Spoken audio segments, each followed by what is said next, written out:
म्हणायची मॅडमने मला आज छान म्हणलं, मला गुड दिलं, बघ माझ्या हातावरती स्टार आहेत, स्माइली दिलं मला. ह्या गोष्टीपासून जशी सुरुवात झाली, मॅडमच्या सांगण्यानुसार एकदम व्यवस्थित करू लागली. आणि आता 3 वर्ष होत गेली आहेत, मग मला काही बघण्याचं टेन्शनच नाही आहे. ती जसं स्कूलमधून येते, थोडाफार आराम करते आणि लगेच अभ्यासाला बसते. हे सगळं मॅडममुळं झाले, कारण शाळाच अशी आहे ना. आणि लेकरांना काही गोष्टी घरी नसतात शिकत, ते स्कूल ते दुसरं घर आहे त्यांचं, ते तिथेच शिकतात. आईवडिलांचं कमी ऐकतात ते आणि मॅडमचं जास्त ऐकतात. अशा शाळेच्या ह्या गोष्टी इतक्या छान आहेत की प्रत्येक जयंती असो काही असो लेकरांना त्यांची माहिती होते. मॅडम इतक्या छानपणे सगळं साजरी करतात की त्यामधून लेकरांना खूप काही शिकायला मिळतं.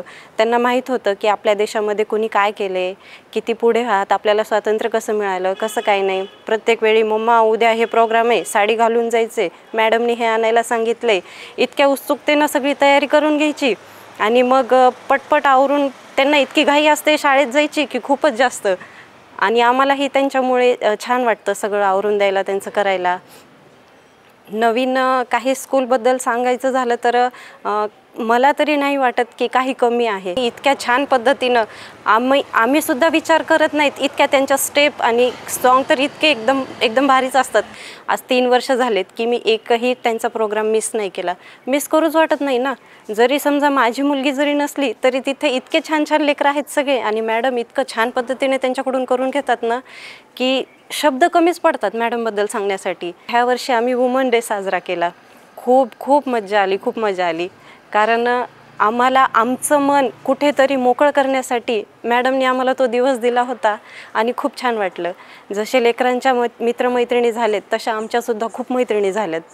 इतकं छान वाटलं ना की घरच्या दुसऱ्या कामाच्या टेन्शनमधून आम्ही कुठेतरी स्वतःला इतकं खुश ठेवू शकतो. मॅडमने कार्यक्रम ठेवला की आमच्या मनामध्ये एक वेगळीच खुशी असते. तिथे जायला मिळेल, सगळ्यांशी बोलायला मिळेल आणि काही ना काहीतरी नवीन शिकायलाच मिळणार. वुमन डेच्या दिवशी मॅडमने सांगितलं होतं की घरी जाऊन बाबाला म्हणायचं की आज मम्मीचा दिवस आहे, आज आईस्क्रीम खायला न्यायचे. दुसरं काही नाही सांगितलं तरी लेकरांनी ते तर नक्कीच सांगितलं की पप्पा संध्याकाळी जायचं आईस्क्रीम खायला. म्हणजे लेकरांनाही कळतं की आपल्या आई आणि दुसऱ्या ज्या सगळ्या वुमन्स आहेत त्यांच्यासाठी एक दिवस किती महत्त्वाचा आहे. रोज तर त्यांना काम असतं, लेकिन फक्त त्या दिवशी तरी त्यांनी ना छान असं म्हणजे खुश व्हावं ह्याची सगळ्यांनी काळजी घेतली. आणि मॅडमने सांगितल्यामुळं तो दिवस पूर्ण दिवस सकाळपासून संध्याकाळपर्यंत, सकाळी तर आम्ही स्कूलमध्ये आलोच होतो तेव्हा आम्ही एन्जॉय केला. त्यापेक्षा संध्याकाळी गेलोत आम्ही बाहेर की हे नक्की लक्षात आलं की आज मॅडमने सांगितलं लेकरांना, त्यामुळे आम्हाला इथं यायला भेटलं. ते खूप भारी वाटलं.